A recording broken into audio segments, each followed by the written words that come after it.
Howdy folks, I do hope you're all having a good one, and welcome back to World of Warships with Rear Admiral Jingles, where today, well, much like in the previous World of Warships video, the enemy team would have done well to have paid attention to the starting battle lineup in the countdown prior to this battle actually starting, because once again we have a very interesting division on the team, composed of, in no particular order, here in the European, I believe, rather than Dutch, although it is Dutch. Actually, we'll explain that in a moment. The European Tier 9 destroyer, the Friesland, sailed by unemployed history major. I do like it when people get creative with their names. Over there, in the Groningen, which is basically exactly the same ship, just in the Dutch tech tree, we have Noble White Manlet, and the two of them are divisioned up with Comrade Brosk in the German Tier 9 cruiser, the Admiral Schroeder. Now, this is not an ideal division configuration. I mean, it's not bad. You've got a pair of destroyers that are functionally identical, even though they have different names. The reason for this is because the Friesland was first introduced into the game as a pan-European ship. And then when Wargaming decided they were going to introduce a Dutch-specific national tech tree, they basically cloned this ship, called it the Groningen, and stuck it in the Dutch tech tree, because it's a Dutch ship. The thing about this ship, the Friesland, is that it has some exceptionally rapid-firing guns. It does only have 4 of them, 2 at the front, 2 at the back, both in single turrets. But the absurd rate of fire means that the ship is quite easily and comfortably able to outgun almost every destroyer that it's ever going to find itself in a gunfight with a couple of notable exceptions, the Forrest Sherman, for example, being one of them. The speed and manoeuvrability isn't great, though, at least not by the standards of other destroyers at this kind of level. But oh, hang on a second, we're about to get a perfect example of the absurd rate of fire of these guns. Look at this. I mean, that's an enemy Groningen, which to all intents and purposes is exactly the same as the Friesland that unemployed history major is sailing here.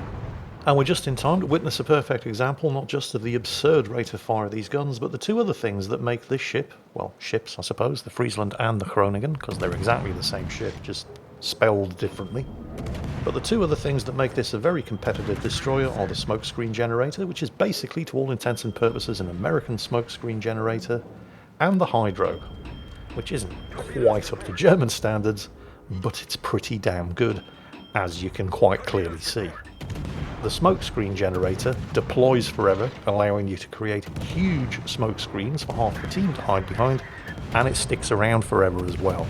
And the excellent hydro means you can safely lurk inside that smoke screen while comfortably avoiding any torpedoes fired into it by destroyers like the Frederick Schultz over there that really should have known better than try to get involved in a gunfight. Well, with any kind of destroyer really. It's more of a cruiser killer than a destroyer hunter, and it just paid the price. Wait, did I just call that the Frederick Schultz? It's the Felix Schultz. I'm sorry, I have some kind of mental block associated with the name of that ship. I always get it wrong. So, yeah, everything that you're describing so far, Jingle, sounds like a fantastic division combination. What's the problem here? Well, the Friesland, and by extension the Groningen, because it's exactly the same ship, just spelled differently, has one big disadvantage. It doesn't have torpedoes. The threat of being torpedoed is usually the only thing that keeps a sensible cruiser or battleship player away from a very angry smokescreen that they know contains a destroyer. But if they know that the destroyer generating that smoke doesn't have torpedoes, there's nothing to prevent you from having your smoke screen rushed. So you division up with another destroyer or a cruiser that does have torpedoes. But Comrade Brosk there and the Admiral Schroeder, busy getting spanked, does not have torpedoes. The Schroeder is one of the few German cruisers that doesn't. What it does have, though, and possibly the reason why he wasn't wasting his time trying to take cover in the smokescreen, and also another reason why this is not an ideal division composition, it does have very, very big 305mm guns, and that's a problem because unlike in the previous World of Warships video where you had an Austin with destroyer caliber guns divisioned up with a Summers, which also has destroyer caliber guns, those two ships have extremely short smoke firing penalties. but it's difficult for a ship with guns as big as the Schroeder to take advantage of smokescreen concealment because it has battleship caliber guns, so it gets battleship smoke firing penalties. And it's next to impossible for a battleship to take advantage of smokescreen concealment while it's firing its guns. Exactly like the enemy Iwami over there, who is out of line of sight and behind a smokescreen, but we could still see him because 20 seconds earlier he'd fired his guns. The Iwami, however, does at least have the consolation, if it does get spotted while behind cover, of knowing that it has battleship armour to protect it. The Schroeder does not, because it's not a battleship, it's a cruiser. So not an ideal division composition, but still not terrible, especially since the only real threat to the Friesland, other than being charged by something that doesn't respect its lack of torpedoes, is radar. Because if the Friesland gets forced out of its smoke, because it's been radared, it's not the fastest or most manoeuvrable of destroyers. But again, this is why you check the team list at the start of the battle. The enemy team doesn't have any radar. Actually, nobody has any radar in this battle. Yeah, I know, a tier 9 battle, and there's no radar. That's not all, there's no aircraft carrier, no radar, and only one submarine on each team. Oh, more torpedoes spotted. That will be Noble White Manlet's hydro detecting those. Because you can keep the smokescreen and the hydro going. You can keep them both rolling and active at all times just by rotating between the two destroyers. And there's the enemy Groningen again, and we're detected by his hydro. But here's the problem, at least as far as that enemy destroyer is concerned. If we're detected by your hydro, and you're exactly the same ship as us, then you're detected by our hydro. There's two of us, which means we've got double the firepower. And, yeah, you're dead. Much like the Iwami, who didn't appear to be able to make his mind up. If you know there's no torpedo threat because it's a Groningen and a Friesland, either get in there and flush them out of the smoke, or don't. Don't dither around trying to make your mind up, just getting melted down by the absurd firepower of these two destroyers, which is more or less what the Iwami did. So, I mean, it was a tough fight over at this eastern end of the map. How are things going? Well, not particularly well, actually. The enemy team are 100 points ahead. Oh, and I was wondering where those torpedoes had come from. And those torpedoes, because the Groningen doesn't have torpedoes, and yet there were some torpedoes coming around the side of the island. And that'll be that little bugger over there, who really does need to die, but appears to have gotten away, maybe? Oh, we just lost another destroyer. The team were actually ahead by 1 kill, even though they had none of the cap circles. And now they're behind by 1. Actually, they're now behind by 2 kills. They've lost the submarine. The enemy team has taken the lead. Once again, the in-game announcer, a day late and a dollar short. The enemy team has not taken the lead. The enemy team have been in the lead for quite some time now, actually. Right. Well, we should be able to flip Charlie again without too much interference. The only potential threat to this cap circle was that Yudachi, and he is on extremely low health. Oh, hang on a second. Has he come back? He has. Why would you do that? What is going on? You realise, right? You know what these ships are. They just gave you the spanking of your life. Why would you come back and get into a gunfight?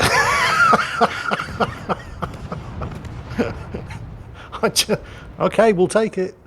I was just going to say there was no threat to their retaking this cap circle, because the only thing in a position to do it would have been that Yudachi, but he was running for his life on low health with his tail firmly stuck between his legs. There's no way he's going to... Oh, here he comes.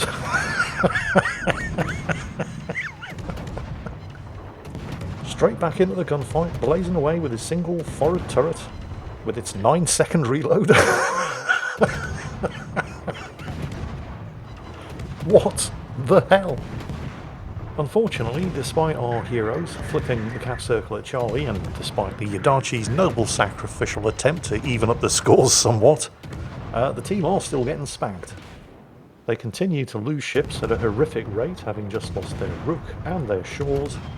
They're down to 5 survivors, and the enemy team, with 2 of the cap circles, now command an almost 500-point lead, with a very, very real possibility here that sitting at less than 200 points. If they continue to lose ships at this rate, Unemployed History Major's team may end up losing by being reduced to 0 points before they get reduced to 0 ships. Meanwhile, Unemployed History Major, having a look around, trying to figure out who is detecting them with Hydro. Aha! It'll be the Eastern Dragon. Now, the Eastern Dragon is not a bad ship. I kind of like it, but it is just a light cruiser. It's a light cruiser with torpedoes, so hopefully one of these two guys is running their Hydro, because I can't see a single other reason why a light cruiser captain would willingly expose broadside like that to armor-piercing shells from ships that fire as fast as these things, unless it was to get his torpedoes away. Well, we thank you for your sacrifice, and sure enough, there are his torpedoes. And thanks to the Eastern Dragon's sacrifice, the team are back above 200 points again. Hooray! I mean, let's not get too excited, they're still more than 400 points behind. But they're in a better position than they were just a minute ago. It's not much, but we'll take it. What is that Lenin doing? Oh, you may have noticed that in the engagement with the Eastern Dragon, Unemployed History Major got reduced to... I can't even see how much health that is. It's not a lot. It's worth pointing out, which hopefully is the reason why that Lenin... Wait, you are still backing up, aren't you? Why are you not still backing up?